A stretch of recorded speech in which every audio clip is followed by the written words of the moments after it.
Good afternoon. My name is Jerry Watson. I'm a retired football coach, teacher, and I was in the profession for 40 years. Now you say, well, what's an old guy coming here to talk to young people? Most of you probably could be my grandchildren, but that doesn't make any difference. Just like kids used to ask me in football, say, Coach, did y'all have face masks when you played? I said, no, we had those helmets, those leather helmets you take off, fold up and put it in your pocket. You know, so yeah, I'm from an older generation, but I still went through what you are going through, okay? And if there's just one thing that you take from any of this, this is going to be worth it. We're here to help you. This college, these professors, everyone that's involved with you in your classes and so forth, they're here to help you. This is for you. I grew up in Ranger, west of here. Those of you that might know where it is, it's about an hour's drive from here, right off I-20. We lived out in the country. I lived 13 miles from town, and no, I didn't walk to school in the snow and the rain and all that and had to turn around and walk home in the afternoon. Nothing like that. We lived out in the country, and I'm proud of my country background. We still have that place, and it's very dear to me.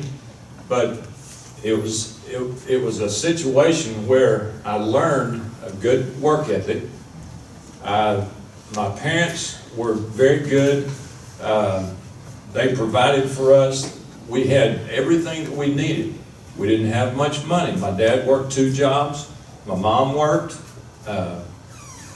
All those things that they did was for us. Now, going to our background, my dad never finished high school. He only went to the 10th grade. My mom finished high school but didn't go to college. I was the youngest of 3 kids. I had an older sister and an older brother. My sister had a chance to go to Howard Payne College in Brownwood. She was musically inclined, had scholarships in music to go there, ended up not making it. She dropped out, ended up getting married, and then worked odd and end jobs all of her life, and she ended up dying of being an alcoholic. My brother, he started college, went for a couple of semesters. I don't think he ever passed a class. He just, I don't know what the deal was, but he ended up turning himself around. He joined the military and made a career out of that. I was the first one out of the family to ever go to college and finish. Now, I lost my mother when I was a sophomore in high school. That was obviously a tough situation. You know, when you lose one of your parents, maybe some of you here have experienced something like that. It's very hard to bounce back from. They were talking about resiliency. You know, you've got to have resiliency in life because you're going to have your ups and downs. After my mother passed away, my dad, after a year or so, ended up marrying again, and he moved to another place down towards Houston. So I ended up staying with my grandmother the rest of the time, finishing up high school, and then going on to college. I went to Texas Tech. I played football at Texas Tech, and lucky enough to have that situation. But as far as a background of knowing what's going on in college, I had zero knowledge. I didn't know what hours were. I took a couple of courses at Ranger College that summer before I went, and I finally figured out a little bit how it works, but I had no idea what I was going into. And when I got to Tech, I didn't know how things worked. I didn't know how to study. one of the best things that I could have had was this course that you are taking. And some of you may not care for it too much, but I was one of those that probably, it would have been a blessing to me, because the first semester I did terrible. I was playing football, obviously had to be eligible. Well, I ended up on scholastic probation because I had quit going to a class. I didn't know that you could drop the class. I didn't know. You say, well, that's stupid. How do you not know that? Well, I didn't. You know, I came from Ranger. You know, we didn't drop classes there, I guess. I don't know. But, you know, it was kind of hard on me because I didn't know how to study. I could go to class. You know, that one class I just gave up on and quit because I was so far behind. And how the coaches didn't find out about it, it just, I don't know. And I was thinking maybe it'll just go away. Well, it didn't. And my dad got the grades, and I was in pretty much trouble. And so I started to go get help. We had study halls and we had tutors and all that. So I decided, well, I guess I better get help. These guys were talking about getting help. You need help, and don't be afraid to ask for help. We have 2 daughters. They went to college. Both of them graduated. One was pretty good about asking for help. The other one wasn't. They both got their degrees, and we're very proud of them. But we have educational backgrounds. I have a bachelor's and a master's degree. So does my wife. She has a bachelor's and a master's degree. And our oldest daughter has a doctorate in physical therapy. And our youngest daughter is an elementary teacher. So we had that push behind them. I did not have that. Not because my parents didn't care. It's just they didn't understand. So therefore, I didn't have all the answers when I went. So I suffered a little bit, and that was self-inflicted. That was self-inflicted. You know, I'm kind of the example of having a good family and not a whole lot of tragedy in our lives other than my mother. But at the same time, I still had those opportunities along where I could have given up or I could have quit. Well, I was so scared of having to come back home and explain to people why I didn't make it. That kind of pushed me because I didn't want to be unsuccessful.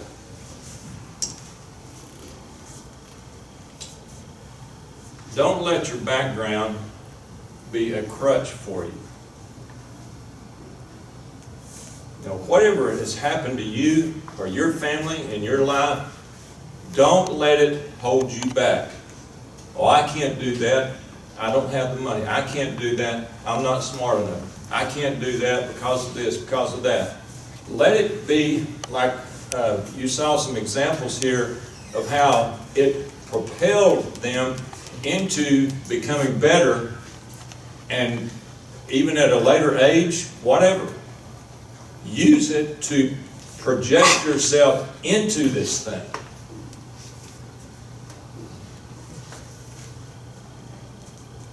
All right, I'm going to talk a little bit about some things maybe it's outside of, not necessarily my life, but a little bit of experience here. You know, I played football, but also worked. I had to work because once my dad remarried, I had no income coming in to me. Not that, you know, he didn't care. Just when he got married, the lady that he married had 2 other kids, and they were kind of involved with them. So I had nothing. The only money that I had was what I worked for in the summer, on holidays, the weekends, any time that I could. And playing football is very time consuming. And you think because, well, somebody has a scholarship or they get something paid for, you know, they've got an easy ride. Well, and let me tell you something, you work for that. All those hours, and those of you that are athletes, you understand what I'm saying here. Whether you're an athlete in high school or here, either way, there's a lot of time spent. doing that. Weekends as well, summers, working out, all those things. So I had to work. Our two daughters, both of them worked. Not necessarily because we told them to. We said, we will provide for you whatever needs to be done if you don't have to work. Well, they felt like they had the need. And both of them did a good job with it. Our oldest had a little bit of a problem along the way.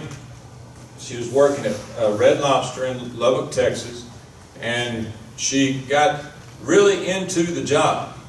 She was always a very good student, made really good grades.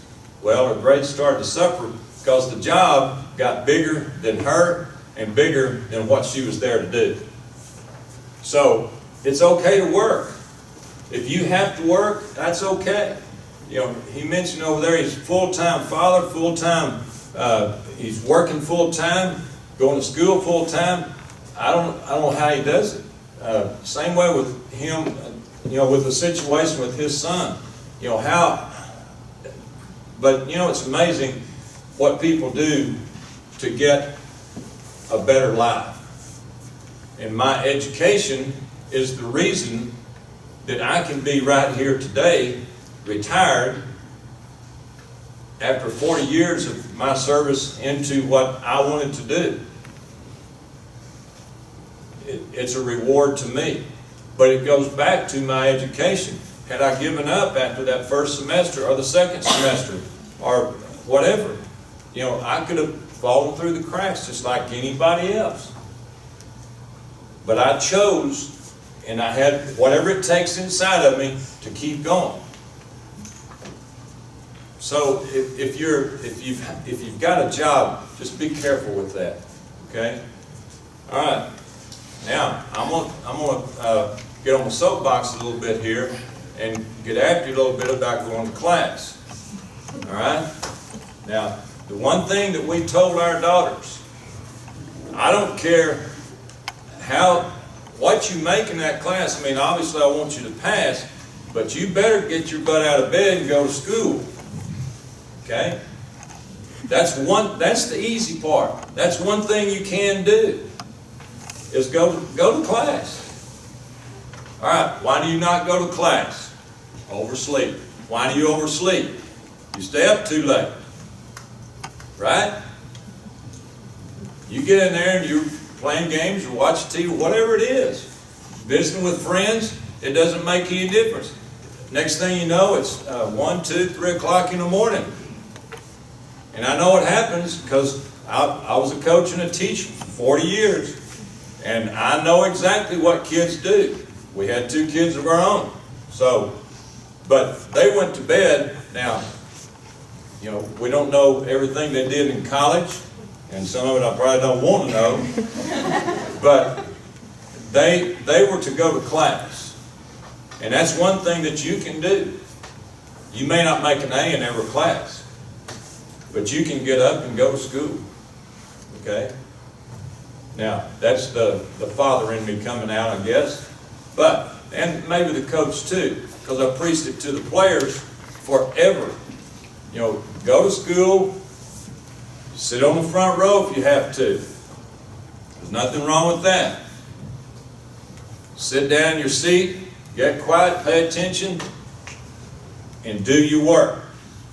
It's pretty simple. Now, in high school, as a high school teacher also, we had it watered down a little bit, and high school was fairly easy. High school was probably fairly easy to most of you. And you didn't have to do a whole lot. And we're talking about, did you get your homework? Probably wasn't a whole lot of homework.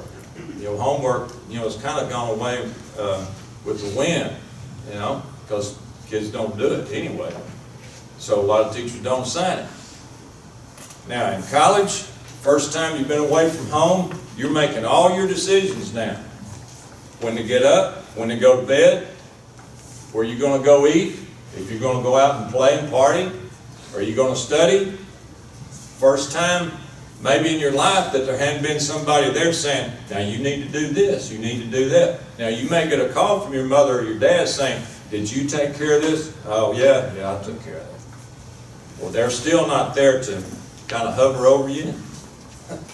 So, that's one thing that you've got to pay attention to. And, you know, you're going to get a little homesick if you're first time away from home. Nothing wrong with that. Nothing wrong with that. But you'll gradually get used to this thing. And this first and second year is the hardest part of the whole thing.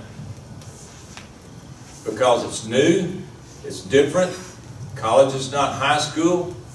You're making all the decisions, and there's nobody there to say, you can't do this. All we as parents could do, and we had a few meltdowns with our daughters. You know, there were some meltdowns, and you're going to have them too. But you got to fight through it. And it was very, very difficult as a parent to not coddle them a little bit. Now, my wife may have coddled them a little bit, but I'd get after their butt most of the time, to a certain extent. Then I'd tell them I love them. But you have got to push through those times. There's a particular class that may be a little more difficult, may be a little harder. Go get help. Go get help. That's been mentioned a number of times. Get help. If you need help, there's plenty of people that will help you. One thing that I've told my daughters, and I've even told kids in high school fixing to go to college, one thing that you can do is break things down into smaller sections. Instead of looking at 4 or 5 years down the road, I've got 4 or 5 years of doing this stuff. I can't do it. It's too hard. It's too difficult for me. Don't look at the end result right now. Look at this semester. Look at this semester. Maybe at the end of the semester, start looking at classes you're going to take next semester. But break it down into sections, into segments, to where you're not just overwhelmed by the whole thing. Have something to look forward to. If you love relaxing during the weekends, look forward to the weekend. Look forward to the next holiday. Next holiday coming up, Thanksgiving, I guess. That seems like a ways down the road. But break it up into small sections and don't look at it from that whole thing right now. And when you do get to your classes that you are going to go into, that's where you can start seeing the light at the end of the tunnel. Right now, your basic classes that you're taking, you say, man, I did all this in high school. Now I got to turn right around and take it all over again. That's just the way it is. You've got to do it. But when you get into those classes that you really enjoy and you like, then it's going to be a lot more fun. Let me say something here, and especially you ladies. We told our daughters, you need to have an education because, heaven forbid, if whenever you get out into the world and you get married, something happens to your husband, or you get a divorce, whatever the situation, you need something to fall back on. And you ladies need to think about that, because so many times now it's changed a little bit where women are more in the working world and moving up into the workforce, like he mentioned a while ago.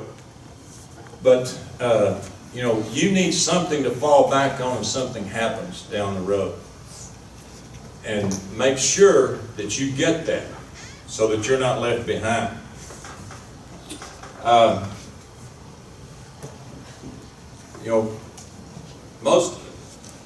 think we know right from wrong, don't we? Do you know right from wrong? I think I do. Did I do everything right? No. Did I do everything wrong? No.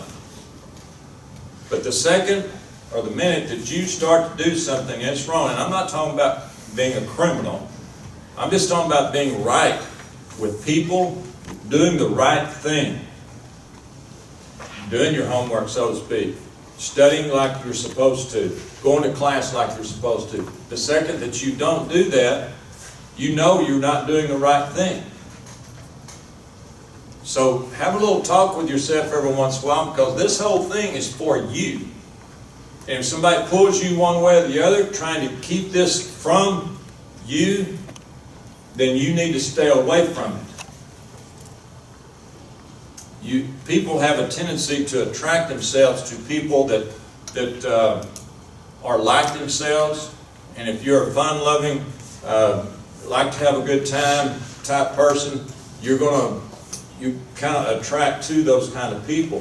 And the next thing you know, you've let yourself get into a deep situation. So do right.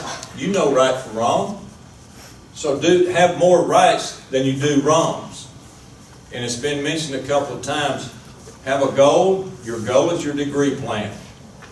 Your job is not going out and trying to make extra money to make it through school. Your job is school.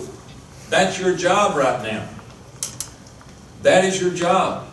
So do the best that you can and be a good worker. Do the things that are right and never give up. Lots and lots of people have given up. And if it was easy, wouldn't there be a heck of a lot more people in college? I think so. And I'm not saying that you can't make it out in the working world. You can make it. But do something that you enjoy doing. Find something, some kind of profession that you enjoy doing. I could have done something where I could have made a lot more money in some other profession. But I chose coaching. I had the opportunity after college to go to the NFL. I went to 2 different teams. The first one was Green Bay. I went through the exhibition season, made it down to the final cut, and I got cut. Well, I hadn't finished my degree at the time, so I went back to Texas Tech, and I went to my coach, and I said, you know, I got cut, school had already started, and I wanted to see if they could help me out. My eligibility was up, but I was a student coach for that year, and I was able to finish my degree. But thank goodness for that. Thank goodness for that. That I had enough sense to go back and do that.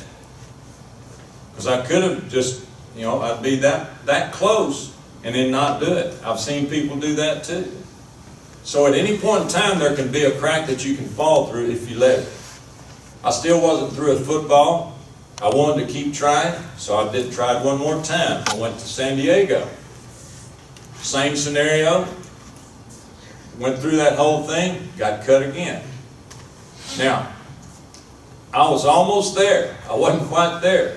But I still had the opportunity, but I went to the extent of my ability, and I worked as hard as I could to make it at both of those places. But it wasn't good enough. You know, I could have felt sorry for myself, said, well, this is over, and just gone about my business. But I went back, got a coaching job, teaching job, and there I was for 40 years. Now, let me tell you something about retirement. It's highly recommended. It's a pretty good job, best job I ever had. Okay? My wife may get tired of being around all the time now, but it's a good deal. But because of my education, I am able to be right here, right now, doing this. And let me tell you, time is going to fly by. It's going to fly by. You think about back the years of you going to high school, middle school, all that, you know, it's like that, and it's gone. You know, these next few years, some of the years you'll remember most in your life are your college years. It's just something about that, the people you meet And the friends that you make, lifetime friends, it's amazing. It's amazing. And I'm very proud of what we have and what our daughters have done. And we want to be proud of you. Your parents want to be proud of you. And there's no greater feeling than walking across that stage to get that diploma. It's a tremendous feeling. And to take that thing and hang it up on the wall. So don't ever quit. Stay with your goals. Make sure you've got those goals and your priorities right. Do what's right. Do what's right. And there won't be any wrongs. Okay? Pick the right people. Get help when you need it. All those things roll into one. And hopefully something that some of us have said is going to help you. Yeah, I'm an old guy, but that kind of stuff does not change. All right? Do what's right. I wish all of you the best of luck. I know your parents are very proud of you, and so make them even prouder by hanging in there. Hanging in there. Okay? Thank you very much.